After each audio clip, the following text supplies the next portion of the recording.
Mafia don Atiq Ahmad और उसके भाई अशरफ और बेटे असद का जिस तरीके से इस दुनिया से जाना हुआ चर्चाओं का विषय था।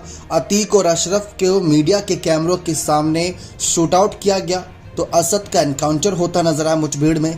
लेकिन सबसे बड़ा सवाल है कि इतने बड़े माफियाओं का इस तरीके से अंत हुआ, लेकिन शाइस्ता परवीन जो कि अतीक के परिवार में सबसे ज़्यादा पढ़ी लिखी थी, वो कहाँ हैं? क्या पूरा दिमाग लगाकर वो गायब होने की प्लानिंग बना चुकी हैं? पुलिस के हाथ नहीं लग रही हैं? छिपी कहां पर है? मायावती का इन पर क्या फैसला? कई सवाल खड़े करता है। शाइस्ता उमेश पाल हत्याकांड में आरोपी है और उस पर 50,000 रुपए का इनाम रखा गया।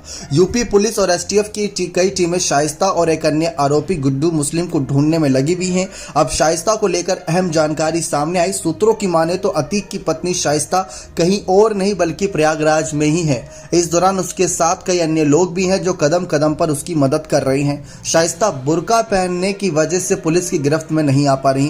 कई तस्वीरें ऐसी हैं जिसमें शाइस्ता अलग अलग नजर आ रही है। कुछ शादी के एल्बम से पाई गई, कुछ वैसे ही पाई गई, तो उसके जरिए ढूंढ पाना थोड़ा और मुश्किल हो रहा है क्योंकि वो हालिया तस्वीर नहीं है। मीडिया रिपोर्ट्स के मुताबिक शाइस्ता के साथ कम से कम आधा दर्जन महिलाएं हैं और वह भी बुर्के में है। इस वजह से पुलिस उन्हें अब तक नहीं खोज पा रही।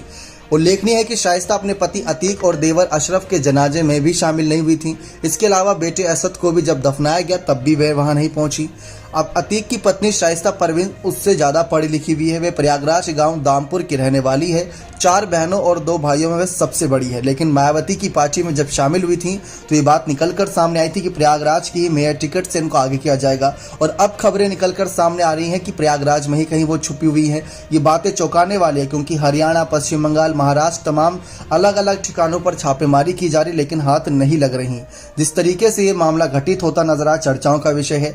मायावती की पार्टी ने भी ये बात साफ कर दी थी। एक तरीके से मायावती के ही वो बयान थे, कुछ शब्द, जहां पर यह कह दिया गया था कि अगर वो गिरफ्तार होती हैं, उनकी सजा कोर्ट सुनाता है, कोई फैसला अगर कोर्ट सुनाता है, क्योंकि मीडिया क्या कह रही है, लोग क्या कह रहे हैं कि उसने ऐसा किया वैसा किया, ये बात नहीं योग्य है। कोर्ट का फैसला आने दीजिए, गिरफ्तारी होने दीजिए, उसके बाद हमारी पार्टी भी उनको कहीं ना कहीं बाहर का रास्ता दिखाती नजर आएगी। तो मायावती की पार्टी का फैसला था। सीएम योगी के फैसले के बाद जिस तरीके से सीएम योगी ने कहा था माफियाओं को मिट्टी मिला देंगे, तो माफियाओं को तो मिट्टी मिला दिया, लेकिन माफिया की पत्नी का क्या उसको ढूंढने के लिए ऐसा एसटीएफ की टीम और तमाम बड़ी यहाँ पर एजेंसियां पूरी पुरजोर कोशिश के साथ यहाँ पर जल्द ही कोई बड़ी जानकारी देती नजर आएगी। देखते हैं क्या कुछ हाथ लगता है यहाँ पर इस मामले पर। बने रहें चैनल के साथ ऐसी और तमाम जानकारियों के लिए। बहुत बहुत धन्यवाद।